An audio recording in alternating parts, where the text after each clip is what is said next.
بسم اللہ الرحمن الرحیم الرحمن علم القرآن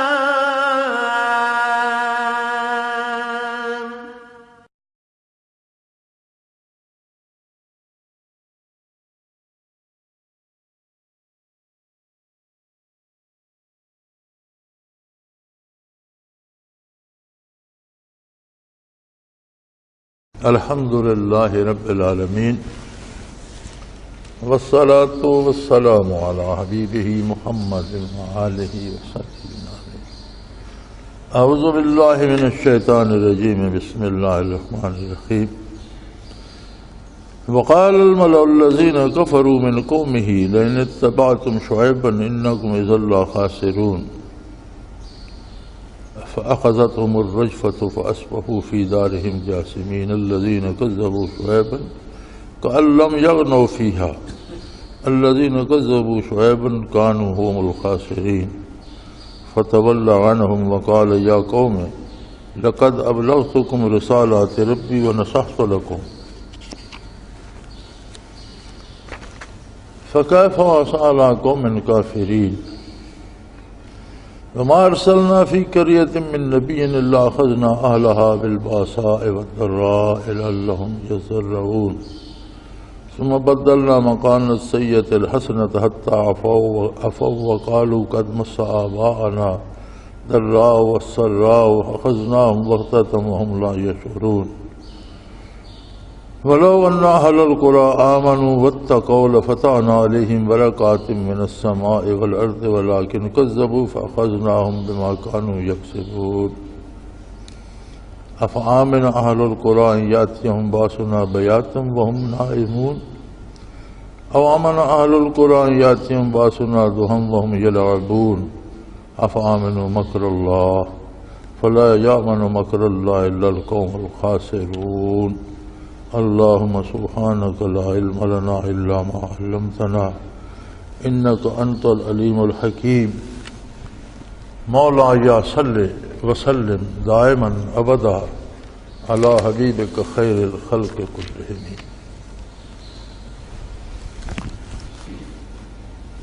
ارشاد ہوتا ہے شعیب علیہ السلام نے جب دعوت حق دی، لوگوں کو اللہ کی طرف بلایا،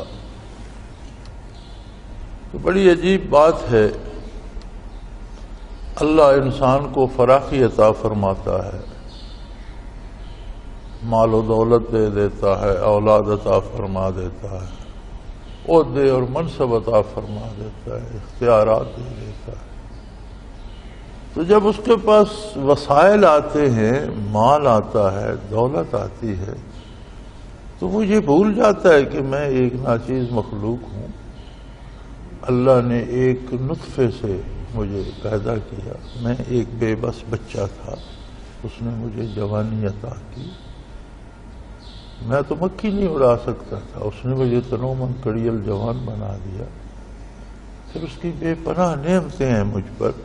تو اس بندے کو جس کے پاس مال و دولت اور اختیار و اقتدار ہے، زیادہ شکر گزار ہونا چاہیے اصولاً. لیکن ہوتا یہ ہے کہ وہ اپنے آپ کو اللہ کی جگہ سمجھنے لگ جاتا ہے. وہ سمجھتا ہے میں جو چاہوں کر سکتا ہوں، میں ہی قادر ہوں، یہ مخلوق میرے لیے کیڑے مکوڑے ہیں، میرا جو جی چاہے. پھر ایسے لوگوں کو جب دعوت اللہ پہنچتی ہے تو بڑی کڑوی لگتی. اور یہ انبیاء علیہ السلام ہی کا حوصلہ ہے کہ بڑے بڑے جابر کفار کے سامنے کلمہ حق کہا. آپ اگر انبیاء علیہ السلام کی تاریخ پڑھیں تو نوح علیہ السلام کی قوم کے حالات پڑھیں تو بڑے بڑے لوگ تھے، بڑے بڑے تکڑے، اور وہ 950 سال انہیں تبلیغ کرتے رہے. وہ طنز کرتے تھے، تانے مارتے تھے، مذاق اڑاتے تھے، اور بعض اوقات انہیں اتنا مارتے تھے کہ بے ہوش کر کے پھینک جاتے. پھر جب طبیعت سنبھلتی تھی تو اپنے منصب جلیلہ پہ کھڑے ہو جاتے تھے اور دعوت اللہ دیتے. 950 سال بالآخر تھک کر انہوں نے دعا کی، بار الہ، یہ ماننے والے نہیں، رب لا تذر علی الارض من الکافرین دیارا، یا اللہ روئے زمین پر کسی کافر کو زندہ نہ چھوڑ، فإنک ان تذرہم ولا یلدوا الا فاجرا وکفارا۔ انہوں نے عرض کی بار الہ میں 9.5 صدیاں ان کے ساتھ محنت کر کے دیکھ چکا ہوں، آپ نے اگر ان میں سے کسی کو چھوڑ دیا تو وہ نہ خود کفر کرے گا بلکہ جو اس کی نسل ہوگی وہ بھی کافر ہی ہوگی، ان میں اتنا کفر رچ بس گیا، تباہ ہو گئے۔ لیکن یہ حوصلہ انبیاء ہی کا ہے۔ ہمارا سگا بھائی ہو کسی بات پہ ایک دفعہ اس سے بات کریں، 2 دفعہ کہتے ہیں نہیں مانتا جی چھوڑو، ہمیں کیا ضرورت ہے، بھلائی کا کام ہے یا اچھا ہے تو نہیں کرتا تو نہ کرے۔ یہ انبیاء کا یہ حوصلہ ہے۔ یہ اللہ نے حوصلہ اپنے نبی موسیٰ علیہ السلام کو ہی دیا کہ فرعون سے جا کر کہے کہ توبہ کرو اور اللہ کو مانو۔ ذرا سوچیں نا، ذہن میں نقشہ بنائے فرعون کی طاقت، اس کے کفر، وہ خود اپنے کو معبود کہلواتا تھا، سجدے کرواتا، بے پناہ بڑی فوج، لو لشکر، طاقت، حکومت، سلطنت، ریاست، اور ایک بندہ تنہ تنہا ہارون علیہ السلام بھائی ساتھ تھے، وہ کہتے ہیں یار توبہ کرو، اللہ سے معافی مانگو۔ سب کو دیکھتے آئے، آپ حضور صلی اللہ علیہ وسلم کی حیات طیبہ دیکھیں تو سب سے بڑا جو کفر کا گڑھ تھا حضور وہاں مبعوث۔ دنیا بھر کی قوموں میں طرح طرح کے کفر موجود تھے، کوئی عیسیٰ علیہ السلام کو پوج رہا ہے، کوئی عزیر علیہ السلام کو پوج رہا ہے، کوئی ستاروں کو، کوئی سورج کو، کوئی آگ کو۔ یہ خطہ عرب جو تھا، یہ چونکہ تاجر پیشہ لوگ تھے، ہر ملک میں آتے جاتے تھے، ہر ملک سے ہر قسم کا کفر لیا ہے، اور خود شہر مکہ مکرمہ میں بتوں کے پجاری بھی تھے، جادوگروں کی پرستش کرنے والے بھی تھے، آگ کے پجاری بھی تھے، سورج کی پوجنے والے بھی تھے، چاند تاروں کے پوجنے والے بھی تھے، جنوں کی پرستش کرنے والے بھی تھے، اور بڑے بڑے سردار تھے، بڑے بڑے طاقتور لوگ تھے۔ لیکن جب حضور مبعوث ہوئے تو آپ نے وہی دعوت دہرائی، اور ساری مشکلات کے باوجود اس پر یہ صرف انبیاء اور رسول کا حوصلہ ہے، یہ کسی کے بس کی بات۔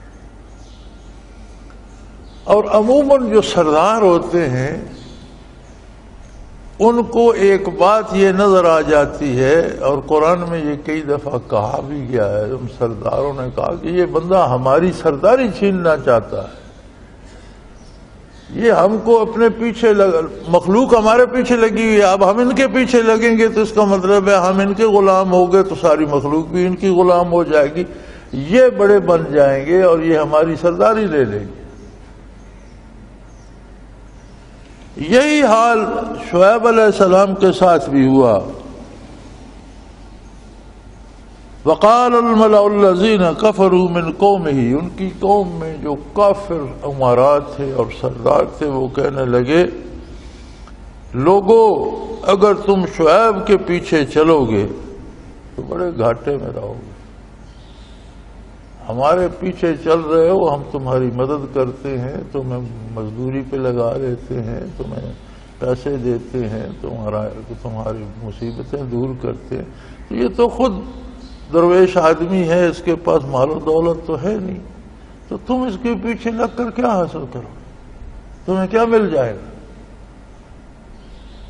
سرداران قوم جو تھے انہوں نے عوام سے کہا، لَئِنِ اتَّبَعْتُمْ شُعَيْبًا، اگر تم شعیب علیہ السلام کے پیچھے لگ گئے، اِنَّكُمْ إِذًا لَخَاسِرُونَ، تو بھائی گھاٹے میں رہو گے، ہم نے پھر تمہارے کسی کام نہیں آنا، تمہاری کوئی مدد نہیں کرنی، تمہیں کوئی پیسہ نہیں دینا، تمہیں کسی کام پہ نہیں لگانا۔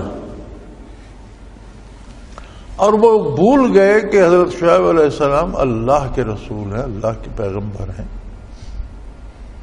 اللہ کریم فرماتے ہیں پھر جب میری غیرت جوش میں آئی، فَأَخَذْتُهُمُ الرَّجْفَةَ، تو میں نے تو ایک زلزلہ بھیج دیا،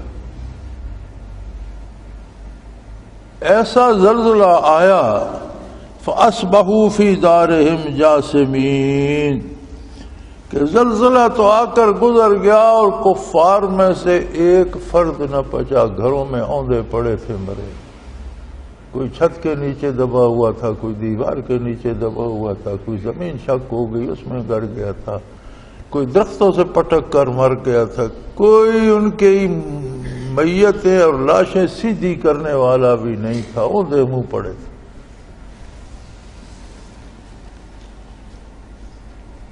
فرمایا الذین کذبوا شعیبا کأن لم یغنوا فیہا، جنہوں نے شعیب علیہ السلام کی تکذیب کی اور ان سے مقابلہ کیا اور ان کو جھوٹا بتایا، ایسا نظر آتا تھا کہ یہ کبھی یہاں تھے ہی نہیں۔ لم یغنوا فیہا، مٹ مٹا گئے، کوئی بچہ، کوئی بیٹا، کوئی بیٹی، کوئی بیوی، کوئی دوست، کوئی بھائی، کوئی بزرگ، کوئی باقی نہ رہا۔ ایسے لگتا تھا جیسے یہاں کوئی انسان بستا ہی نہیں تھا۔ الذین کذبوا شعیبا کانوا هم الخاسرین، وہ کہتے تو دوسروں کو تھے کہ جو شعیب علیہ السلام کی بات مانے گا خسارے میں رہے گا، لیکن ہوا یہ کہ جنہوں نے شعیب علیہ السلام کا انکار کیا اصل گھاٹا انہوں نے اٹھایا، نقصان ان کا ہوا، تباہ وہ ہو گئے، اور کوئی رونے والا بھی باقی نہ بچا، نہ کوئی ان کی میتیں سیدھی کرنے والا تھا۔ فتولی عنہم، شعیب علیہ السلام سے نے رخ انور پھیر لیا، ان سے الگ ہو گئے۔ وقال یا قوم لقد ابلغتکم رسالات ربی ونصحت لکم، انہوں نے فرمایا ہے میری قوم، میں نے اللہ کا پیغام تم تک منو عن، جو اللہ نے مجھے فرمایا پوری دیانت و امانت کے ساتھ تم تک پہنچائی۔ وَأَنصَحُ لَكُمْ، اور تمہیں نصیحت بھی کی ہے جو میرے بس میں تھا کہ اللہ کا پیغام ہے، تم اللہ کی مخلوق ہو، اسے مانو۔ میں نے تمہاری بھلائی کے لیے پوری دیانت داری سے، پوری قوت سے، پوری محنت کی، لیکن تم نے قبول نہیں کیا۔ فَكَيْفَ عَصَىٰ عَلَىٰ قَوْمٍ كَافِرِينَ، اب جس قوم نے اللہ ہی سے کفر کیا اس پر میں کیا افسوس کروں، مجھے تو تمہارا دکھ بھی نہیں لگتا، کس بات پہ دکھ کروں، کس بات کا افسوس کروں کہ تم نے خود اپنے لیے تباہی کا راستہ چنا۔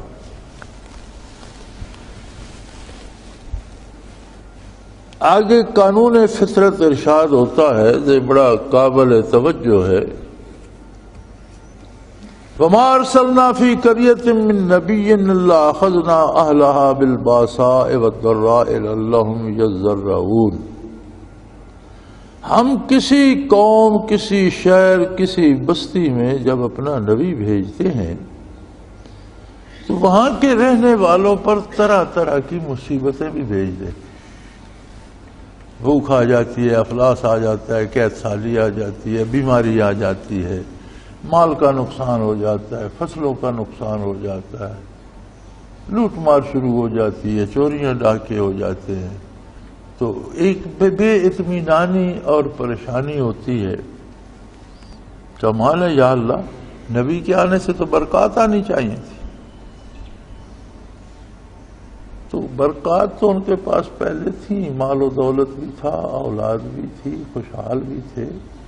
جب اللہ کا نبی مبعوث ہوا تو فرمایا میں مصیبت اس لیے بھیجتا ہوں لعلہم یضرعون، تاکہ وہ اس مصیبت سے ڈر کر میرے نبی کے پاس آئیں، میرے نبی کی بات مانیں اور میری بارگاہ میں بازیاب ہو جائیں۔ مصیبت کیا ہے اللہ کے لیے، جب چاہ بھیج دی، ہٹایا تو لمحہ بھر میں، لمحے سے پہلے ہٹ گئی۔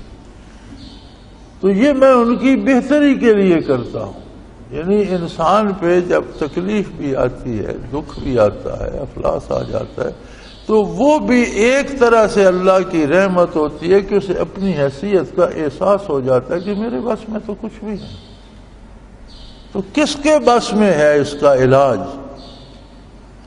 تو اللہ کے نبی کے پاس جاتا ہے، اللہ کا نبی اسے اللہ سے ملا دیتا ہے، ساری مصیبتیں دور ہو جاتی ہیں۔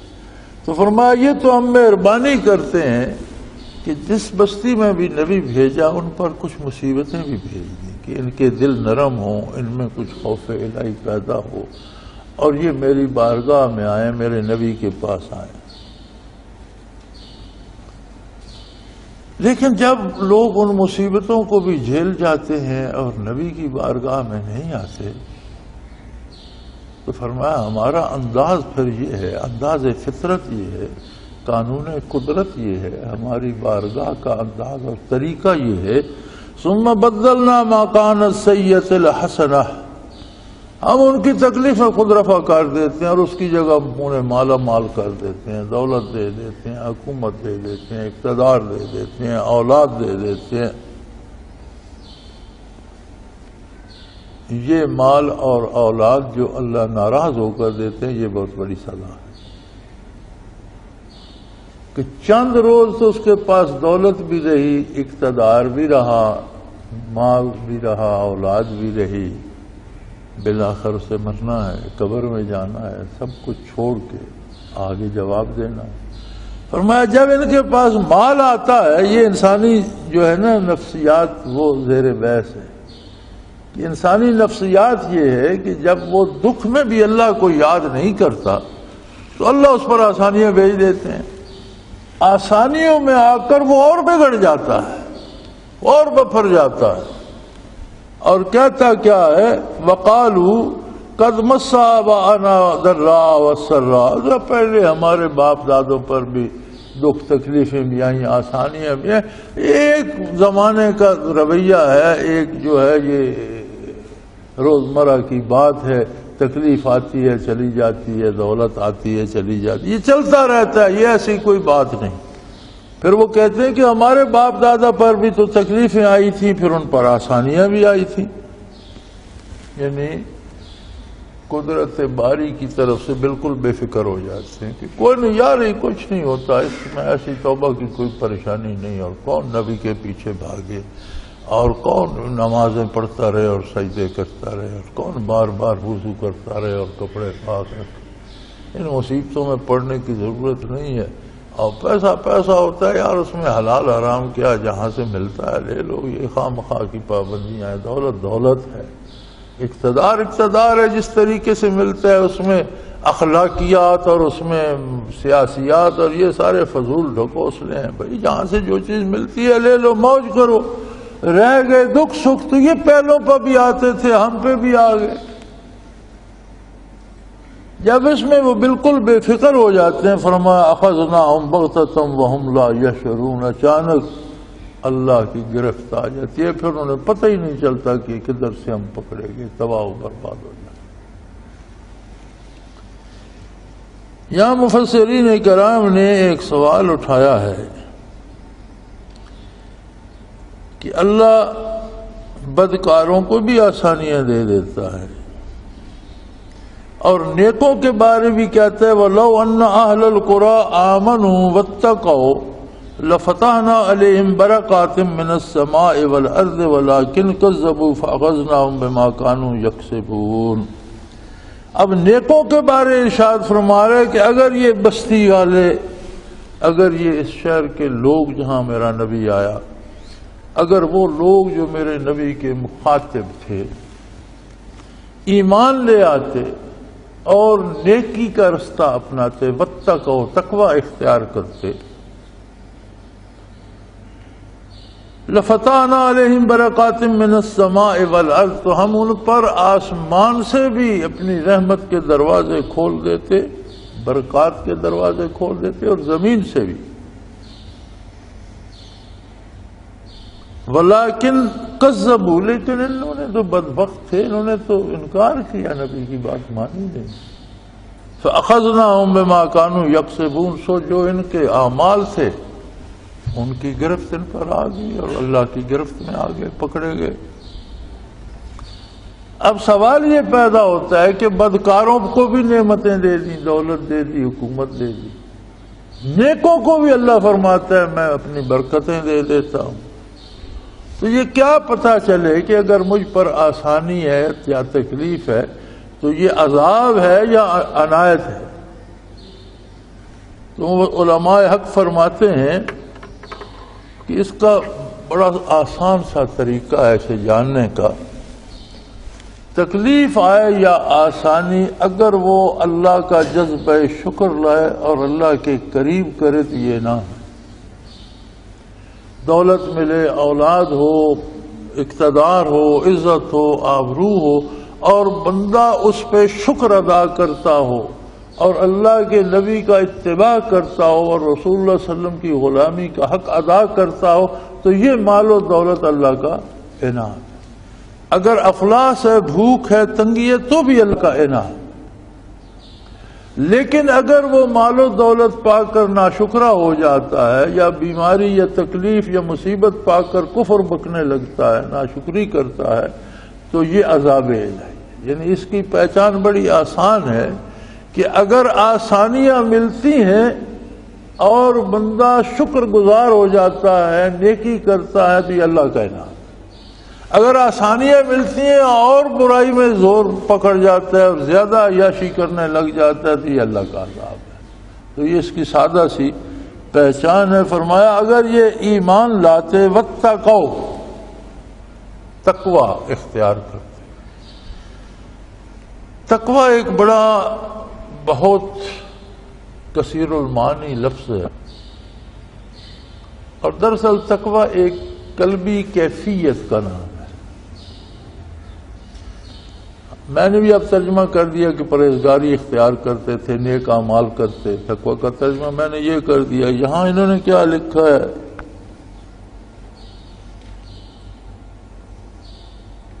اگر ایمان لے آتے اور پرہیز کرتے. میں نے پرہیزگاری کا، انہوں نے پرہیز کہہ دیا، کسی اور نے اس کے نیچے ڈر لکھ دیا ہوگا. تو یہ تقوی ایک ایسی کیفیت ہے، اس میں یہ ساری چیزیں ہوتی ہیں، یہ سارے معنی صحیح ہیں. تقوی ایک کیفیت قلبی کا نام ہے کہ بندہ جب ایمان لاتا ہے اللہ کے نبی اور اللہ کی ذات پر، اور اللہ کے نبی کے دامن سے وابستہ ہوتا ہے، تو انبیاء دنیاوی استادوں کی طرح نہیں ہوتے کہ الفاظ بتا دیے اور اگلے نے وہ الفاظ سمجھ لیے، یا کسی کو لوہارا در کھانا سکھا دیا اور اس نے وہ فن سیکھ لیا. نہیں، نبی جو بات کرتا ہے اس میں انوارات ہوتے ہیں، تجلیات باری ہوتی ہیں اور کیفیات ہوتی ہیں. اگر آپ زبانی وہ بات مان بھی لیں، دل میں وہ کیفیات نہ ہے، تو قرآن نے اسے منافق کہا ہے. منافق کافروں کو نہیں کہا گیا. منافق جتنے بھی تھے سارے بظاہر کلمہ پڑھتے تھے، یعنی کلمہ پڑھتے تھے لیکن دل میں وہ کیفیات نہیں آئیں، وہ تعلق اللہ سے، اللہ کے نبی سے نہیں بن سکا. تو اطاعت الہی کو، اتباع رسالت کو بوجھ ہی سمجھتے تھے کہ یار یہ کیا مصیبت ہمارے گلے پڑ گئی. زبانی کلمہ پڑھتے تھے. تو اگر وہ کیفیات نہ آئیں تو خطرہ منافقت کا ہے. وہ کیفیات کیا ہیں؟ کیفیات کو سمجھنے سمجھانے کے لیے واضح نے کوئی لفظ وضع نہیں فرمایا. یہ لکھنے پڑھنے میں نہیں آتی. مثلا عام جو ہماری روزمرہ کی کیفیات ہیں، پیاس ہے. اب پیاس کے بارے آپ کسی کو کتنا سمجھائیں گے پیاس کیسی ہوتی ہے؟ اسے 2 گھنٹے بٹھا دیں گرمی میں اور پانی نہ دیں اور اسے پیاس لگے تو اسے سمجھ آ جائے گی پیاس یہ ہوتی.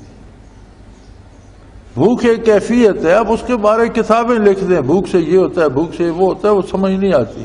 کسی کو ایک دن بھوکا رکھے اسے سمجھ آ جائے گی بھوک کیا ہوتی. یعنی کیفیت جو ہے یہ الفاظ میں بیان نہیں ہوتی، جب بندے پہ وارد ہوتی ہے تو اسے پتہ چلتا ہے کہ یہ اس کا معنی ہے.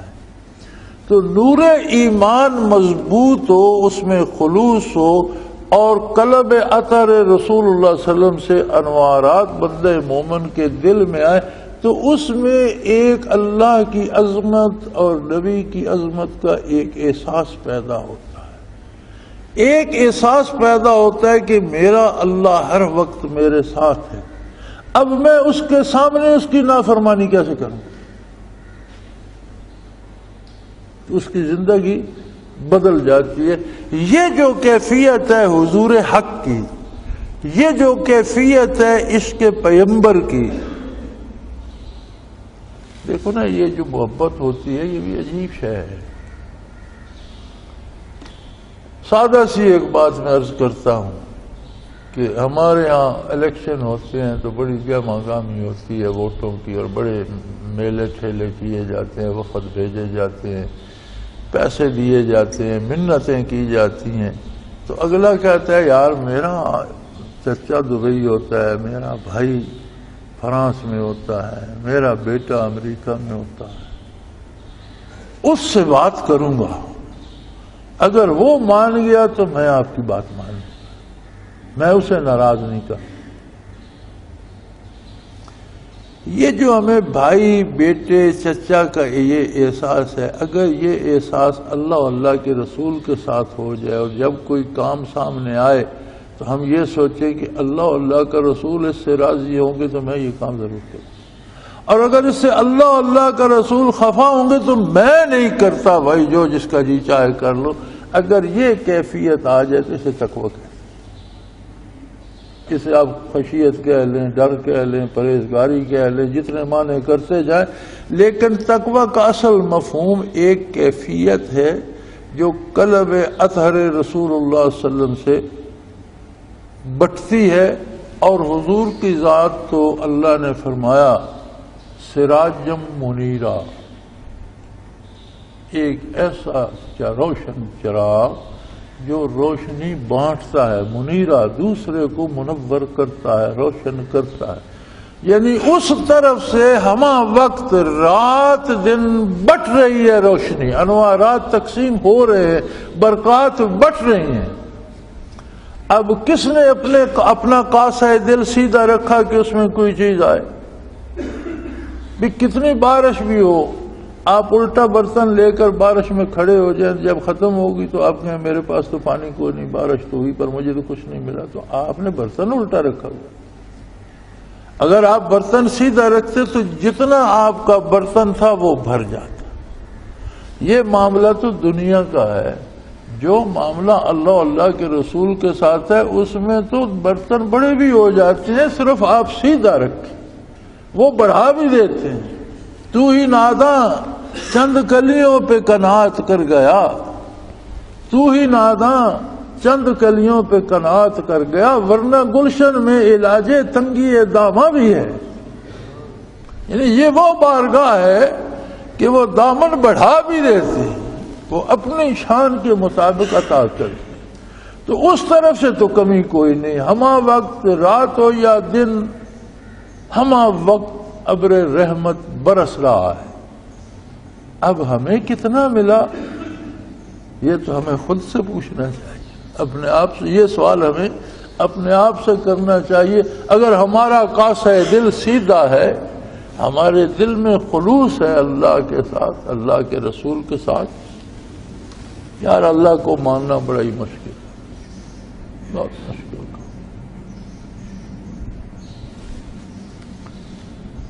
انسان سارے کام بڑی آسانی سے کر لیتا، لیکن اللہ کو جیسا وہ ہے اور جیسا نبی کریم صلی اللہ علیہ وسلم منوانا چاہتے ہیں اور منواتے ہیں، ویسا ماننا بڑے تھوڑے لوگ. ہمیں ایک کانٹا چبھ جائے، اللہ نے روکا تو نہیں جائز علاج کرانے سے، شرعی طریقے سے اس کا علاج کرنے سے تو نہیں روکا، لیکن ہم شریعت کی حدود پھلانگ جاتے ہیں. ہم پتھر کے سامنے بھی سجدہ ریز ہو جاتے ہیں، یا میرا یہ کانٹا نکال دے. یار یہ پتھر تمہارا کانٹا کیا نکالے گا؟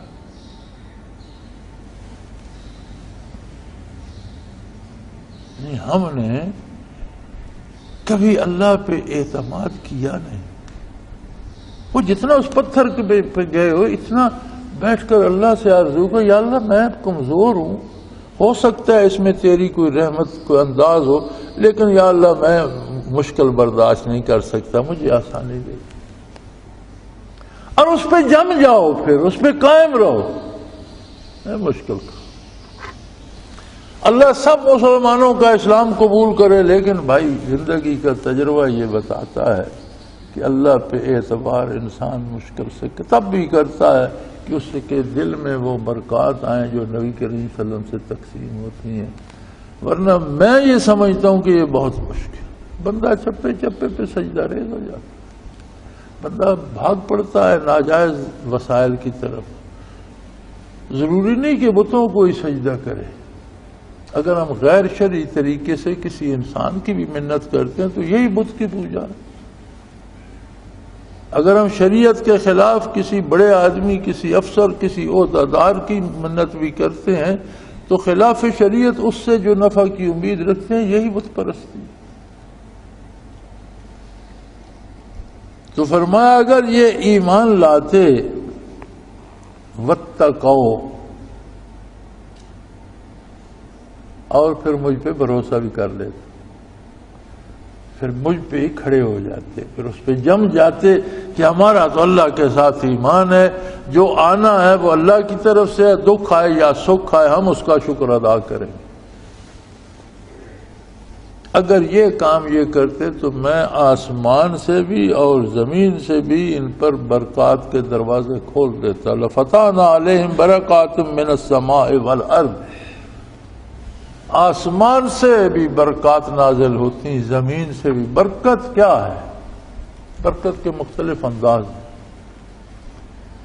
اللہ کریم مال میں زیادتی کر دیتے ہیں، برکت ہے. عمر میں زیادتی کر دیتے ہیں، برکت ہے. صحت اچھی دے دیتے ہیں، برکت ہے. اولاد دے دیتے ہیں، برکت ہے. عزت و آبرو دے دیتے ہیں، برکت ہے.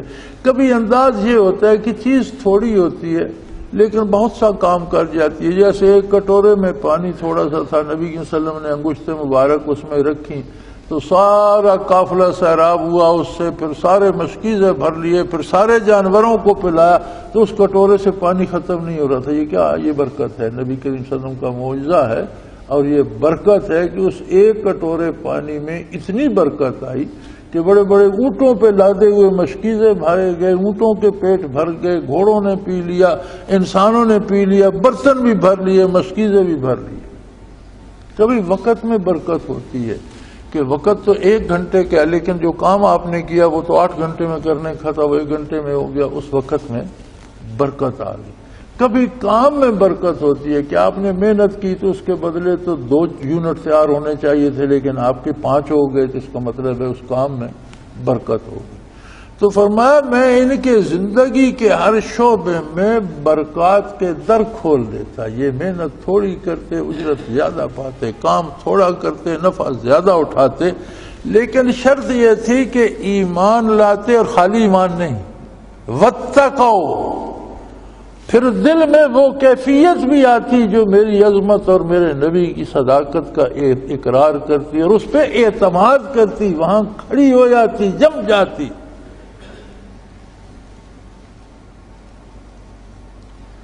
جناب کے ساتھ ایک قبیلہ آباد ہے، بڑے بڑے بڑے زمیندار ہیں، تکڑے جاگیردار ہیں بڑے، انہیں کامیں کہتے ہیں. یہ جناب کی وادی میں پنجابی میں وہ ہمارے ہاں مایا ہوتا ہے تو وہ ڈھولا گاتے ہیں. 4 مصروں کا ایک بند ہوتا ہے، ان کی ایک خاص گانے کا انداز ہے تو اسے ڈھولا کہتے ہیں. فصلیں تیار تھیں، گندم کی فصل تھی، تیار تھی، پکی ہوئی گندم تھی. اللہ کی شان، بادل آیا، اس میں سے اولے برسے اور اس نے تباہ کر کے رکھ دیا. اب ہر بندہ بڑا مغموم تھا، پکی پکائی فصل تھی، کٹائی کچھ کی ہو رہی تھی، کچھ ہونے والی تھی، وہ ایسی اولے پڑے کہ اس نے ہر شے تباہ. تو ان کا نوکر تھا ایک، وہ جو کامیں تھے ان کا، تو اس نے وہ ڈھولا گایا.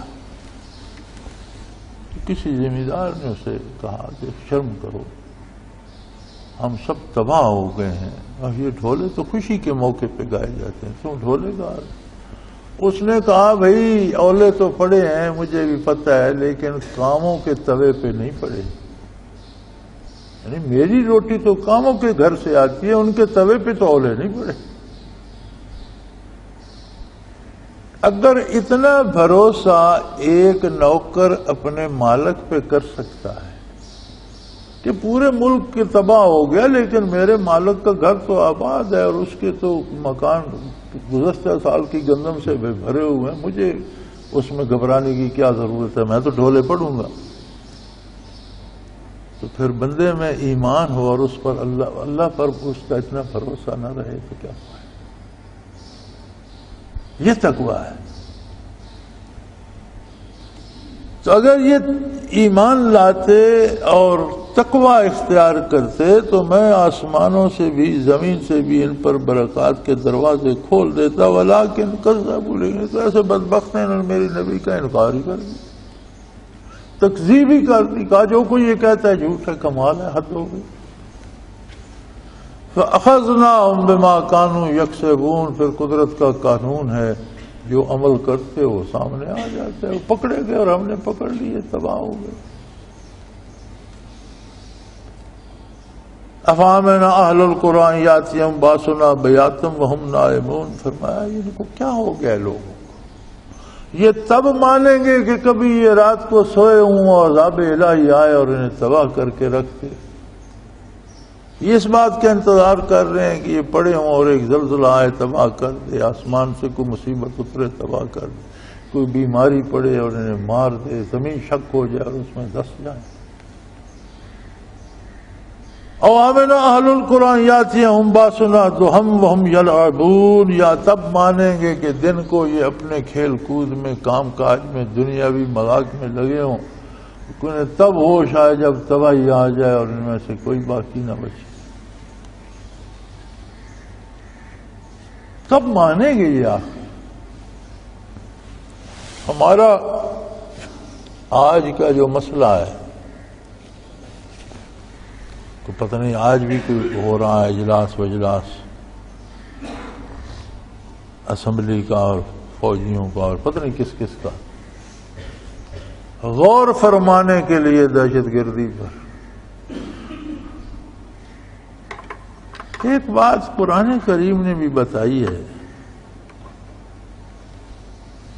کاش ہماری اسمبلی کے حضرات کو اور با اقتدار لوگوں کو یہ بھی نظر آ جاتی یہ ایسے بادشاہ ہیں کہ وفاقی وزراء کو، دو کو تو میں نے سنا ہے دونوں نے کل شریف پڑھا اور دونوں نے غلط پڑھا۔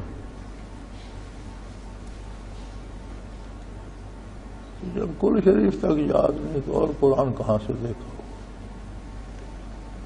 اللہ کریم نے ایک بڑی خوبصورت بات ارشاد فرمائی ہے کہ جب تمہاری نافرمانیاں بڑھتی ہیں تو جعلکم شیعا،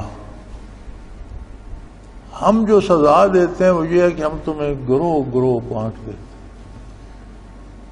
مختلف الخیال گروہ بن جاتے ہیں،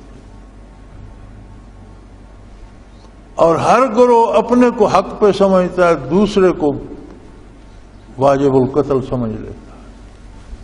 پھر ہوتا یہ ہے وَيَذُوقَ بَعْضَكُمْ بَأْسَ بَعْضٍ، پھر تم ایک دوسرے کی گردنیں کاٹنے لگے، ایک دوسرے کو مارتے ہو، ایک دوسرے کو قتل کرتے ہو۔ یہ کیا ہے؟ فرمایا یہ ہمارا عذاب ہے، جب تم ہماری اطاعت نہیں کرتے، جب حدود سے گزر جاتے ہو تو ہم تمہیں طبقات میں، گروہوں میں، فرقوں میں بانٹ دیتے ہیں۔ جعلکم شیعا، لفظ شیعہ قرآن میں کوئی غالباً 8-9 دفعہ آیا ہے، مجھے صحیح اب یاد نہیں لیکن اتنی دفعہ آیا ہے، اور شیعہ کا لفظی ترجمہ ہے گروہ، جماعت، کوئی ایک طبقہ ہم خیال، جیسے اوقاف لیگ میں ہم خیال بن گئے، ہم خیال گروپ، ایسا ایک ہم خیال طبقہ، اسے آپ گروہ کہیں، جماعت کہیں، اسے عربی میں شیعہ بھی کہہ سکتے۔ لیکن عجیب بات ہے قرآن کریم نے کسی اچھے گروہ پر اس لفظ شیعہ کا اطلاق نہیں کیا، ہمیشہ ان گروہوں پر کیا ہے جو خرابی کرتے۔ ان فرعون علا فی الارض وجعل اہلہا شیعا، فرعون دنیا میں بہت بڑھ گیا اور بڑا سرکش ہو گیا اور لوگوں کو شیعہ کر دیا، اس نے گروہ گروہ کر دیا، مختلف طبقے بنا دیے، کوئی مالک بن گیا طبقہ، کسی کو غلام بنا دیا، وہ مالک اسے قتل بھی کر دیں تو پوچھنے والا کوئی نہیں، وہ اف بھی کریں تو پکڑے جائیں، یعنی لوگوں کو گروہوں میں بانٹ دیا۔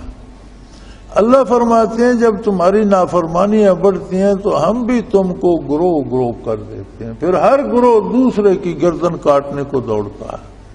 اب جو مار رہا ہے وہ بھی مسلمان، جو مر رہا ہے وہ بھی مر، اور قوم کا عالم یہ ہے کہ صبح جو پہلی خبر سنی وہ یہ تھی کہ وہ 4 سدہ میں جی انہوں فرنٹیئر کنسٹیبلری کا ہے، وہاں دھماکے ہوئے، اور وہ جو چھٹی جا رہے تھے وہاں کے ٹرینی، وہ بیچارے پہلے 65 کہہ رہے تھے، اب میرا خیال ہے 12 بجے کے بعد جب میں 1 بجے کے قریب اندر گیا تو ٹی وی آن کیا تو کہہ رہے تھے 85 لوگ تو مر گئے ہیں اور کوئی اتنے یا اس سے زیادہ زخمی ہیں۔ تو اس کا مطلب ہے 200 بندہ 2 دھماکوں میں مارا گیا، لیکن اسی لمحے خبر ختم کر کے اچھل کود اور لڑکوں اور لڑکیوں کا اکٹھا ناچ شروع ہو گیا۔ یہ کیا، یہ اس کا صابن کا اشتہار ہے، کمال، یا ٹوتھ پیسٹ کو کوئی اشتہار ہوگا کسی چیز کا، اب صابن کا اشتہار دکھانا ہے تو ایک عورت کو ننگا نہاتے ہوئے دکھائیں گے، کمال ہے یار۔ یہ چیز کریم کا اشتہار دکھانا ہے تو ایک عورت کا جسم ننگا دکھائیں گے، وہ کریم لگے۔ اس قوم میں کوئی شرم حیا رہا ہی نہیں۔ 200 بندے ایک لمحے میں آنے واحد میں ایک شہر میں قتل ہوں گے۔ اب کراچی کتنے مرے ہوں گے، لاہور کتنے مرے ہوں گے، ایکسیڈنٹ کتنے ہوئے ہوں گے، بھوک افلاس سے خودکشی کرنے والے کتنے ہوں گے۔ یار آدھا ملک مر رہا ہے اور آدھا ناچ رہا ہے، کون سی قوم ہے؟ اسے ہمارے اس پاکستانیوں کو میں سمجھتا ہوں ہمیں قوم کہنا غلط ہے۔ ہم ایک کراؤڈ ہے، ایک گروہ ہے، ایک اجدہام ہے لوگوں کا، لیکن ہر بندہ اکیلا اکیلا ہے۔ قوم تو ہوتی ہے افراد جب اکٹھے ہو جائیں۔ امریکہ میں ایک کتاب لکھی گئی تھی مغربی معاشرے پر، اس کا نام تھا لونلی کراؤڈ، اکیلے اکیلے لوگوں کا انبوہ۔ سب سے زیادہ اس سال وہ فروخت ہوئی تھی۔ اس نے اپنی تہذیب لکھی تھی کہ ہر بندہ اپنا اپنا جی رہا۔ تو میں سمجھتا ہوں کہ ہم بھی پاکستانی قوم کی بجائے ہم بھی لونلی کراؤڈ بن گئے۔ ہمیں پاکستانی سے پہلے ہمارا نقطہ اتحاد ہے لا الہ الا اللہ محمد رسول۔ جو اللہ کا نہ ہو سکا، جو اس کے نبی کا نہ ہو سکا، وہ پاکستان کا خاک ہوگا۔ جو اللہ سے وفا نہ کر سکا، جو اپنے نبی سے وفا نہ کر سکا، وہ ملک سے کیا خاک وفا کرے؟ تو آج پھر وہ سر جوڑ کے ارباب اقتدار بیٹھے تو افسوس کر کے اٹھ جائیں گے اور کیا کریں گے؟ اندازہ جو ہے میرا وہ یہی ہے کہ ہوگا کچھ نہیں، بس یہی کہیں گے کہ جو کچھ ہوا غلط ہوا، نہیں ہونا چاہیے، چلو۔ لیکن اللہ انہیں توفیق دے تو یہ سوچ لیں کہ یار اللہ کی نافرمانی بس کر دیں، ملک اور قوم کو لوٹنا چھوڑ دیں، اپنی حدود میں آ جائیں، انصاف کریں، امیر غریب نیک بد مومن کافر ہر بندے کو عدل مہیا کریں، اور ہر جگہ انصاف ہو، تعلیم کے حصول میں بھی انصاف ہو، جہاں امیر کے بچے کے پاس وسائل ہیں پڑھ سکتا ہے، غریب کا بچہ بھی پڑھ سکے، امیر بیمار ہوتا ہے بڑا علاج ہوتا ہے، غریب کا بھی ہو سکے، روزگار کی فراہمی میں انصاف کرو، ہر بندے کو جس میں جتنی اہلیت ہے وہ دو، اللہ سے توبہ کرو، تو یار یہ سارے حالات آج بھی بدل سکتے ہیں۔ لیکن ان اللہ لا یغیر ما بقوم حتی یغیروا ما بانفسہم، اللہ اس قوم کی حالت نہیں بدلتا جو قوم اپنے آپ کو نہیں بدلتی، اس بندے کا حال تبدیل نہیں کرتا جو بندہ اپنے آپ کو تبدیل نہیں کرتا۔ ایک بندہ دھوپ میں جا کر کھڑا ہو جاتا ہے، کہتا ہے یہاں سے نہیں ہلوں گا، اللہ مجھ پر سایہ کیوں نہیں کرتا؟ اللہ کو کیا ضرورت ہے؟ اس نے تجھے سایہ بھی دیا ہے، درخت بھی ہے، مکان بھی ہے، تو جا کے سایہ میں کھڑا ہو جا۔ اگر وہ خود دھوپ سے نکل کر سائے میں چلا جائے تو اللہ اسے سائے کی ٹھنڈک بھی عطا کر دیتا ہے۔ یعنی اپنے آپ کو بدلنا پڑتا ہے، تب حالات بدلتے ہیں۔ تو فرمایا یہ تب مانیں گے کہ جب یہ خواب میں خراٹے لے رہا ہوں ان پر عذاب آ جائے، یہ تب مانیں گے کہ دنیا کے کاموں میں مصروف ہوں اور لاو و لاب میں لگے ہوں اور ان پر عذاب آ جائے۔ افامنوا مکر اللہ، کیا یہ اللہ کے طریقے، اللہ کی سنت، اللہ کے انداز، اللہ کی تجویز کردہ قانون، یہ سب انہوں نے فراموش کر دی؟ یہ کیوں بھول رہے ہیں؟ وہ پانی پیتے ہو پیاس بجھتی ہے، نہیں پیتے پیاس بڑھتی ہے۔ کھانا کھاتے ہو بھوک مٹتی ہے، نہیں کھاتے تو بھوک بڑھتی ہے۔ تو یہ قانون کیوں بھول جاتے ہو کہ برائی کرو گے تو مصیبت آئے گی، توبہ کرو گے تو ٹل جائے گی؟ یہ کیوں بھول جائے؟ افامنوا مکر اللہ، نے کسی نے کہا ہے کہ اللہ تمہارا کچھ نہیں بگاڑ سکتا، جو جی چاہے کرتے رہو؟ ان کے پاس کوئی امن کا سرٹیفکیٹ ہے؟ کسی نے انہیں سند دی ہے؟ فلا یامن مکر اللہ الا القوم الخاسرون، اور اللہ کی تجویزوں سے صرف وہی لوگ اپنے آپ کو محفوظ سمجھتے ہیں جو خسارہ پانے والے ہوں، جو نقصان اٹھانے والے۔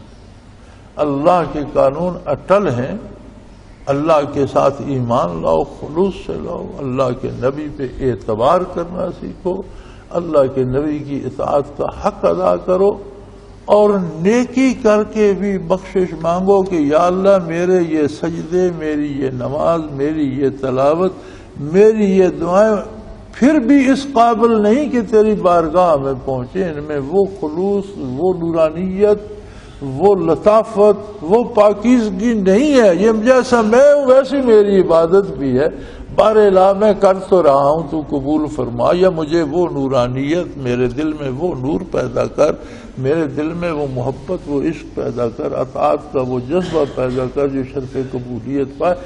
نیکی کر کے بخشش مانگنی چاہیے، تم برائی کر کے اکڑتے بھی ہو، کمال ہے یار، تم نے سمجھ لیا کہ تمہارا کوئی کچھ بگاڑ ہی نہیں سکتا۔ اگر یہ ہے تو پھر بھگتو، اور یہ اس طرح کا عذاب تو ہم پر مسلط ہے، اللہ معاف کرے۔ اور میری دعا ہے کہ ہمارے بڑوں کو اللہ یہ شعور دے، خود بھی توبہ کریں اور قوم کو بھی توبہ کی دعوت دی۔ ایک علاج یہ بھی کر کے دیکھ لو یار، آخر اللہ اور اللہ کے رسول نے جو فرمایا وہ بھی تو ایک علاج ہے، یہ بھی کر کے دیکھ لو۔ وآخر دعوانا ان الحمدللہ رب العالمین۔ اللہ اللہ اللہ اللہ اللہ اللہ اللہ اللہ۔ حضرت امیر محمد اکرم آبان مد ذلہ العالی دارالعرفان منارہ ضلع چکوال میں سالہ سال سے قرآن و حدیث کے اوپر خطابات کر رہے ہیں اور سلسلہ نقشبندیہ اویسیہ کے مطابق لوگوں کو ذکر الہی کی تربیت دے رہے ہیں۔ وہ قرآن پاک کی تفسیر ترتیب وار بیان کر رہے ہیں۔ تفسیر قرآن کو وہ موجودہ ملکی اور بین الاقوامی حالات کے مطابق بیان کرتے ہیں۔ موٹر وے سے کلر کہار کے انٹرچینج سے نکلتے ہوئے، کلر کہار کی جھیل سے ہوتے ہوئے، میانی، بوچھال اور نور پور سے گزرتے ہوئے دارالعرفان منارہ پہنچ سکتے ہیں۔ حضرت امیر محمد اکرم آبان نے بچیوں اور بچوں کی دینی اور دنیاوی تعلیم کے لیے سقارہ اکیڈمی کے نام سے ایک درسگاہ بھی قائم کی ہے، جس کا افتتاح ملک پاکستان کے صدر جنرل محمد ضیاء الحق نے اپنے دست مبارک سے کیا تھا۔ وہ تمام احباب جو اسلام کی طلب رکھتے ہیں ان سے گزارش ہے کہ دارالعرفان منارہ ضلع چکوال میں امیر محمد اکرم آبان صاحب کے خطابات سے مستفید ہوں۔ وہ ہر جمعے کو نماز سے پہلے بیان فرماتے ہیں۔ ہر ماہ کی پہلی اتوار کو ماہانہ اجتماع ہوتا ہے جس میں آپ خصوصی خطاب فرماتے ہیں اور پاکستان کے چاروں صوبوں سے احباب اس اجتماع میں شرکت کرتے ہیں۔ اس کے علاوہ یہاں سال میں 2 مرکزی اجتماعات بھی ہوتے ہیں، ایک رمضان المبارک میں اعتکاف کا اجتماع اور دوسرا جولائی اور اگست میں 40 دن کا اجتماع ہوتا ہے جس میں روحانی تربیت کی جاتی ہے۔ اپنا خون سیماب دے کر اتنا ہم کر جائیں گے، نام آقا کا چمن میں پھر رقم کر جائیں گے۔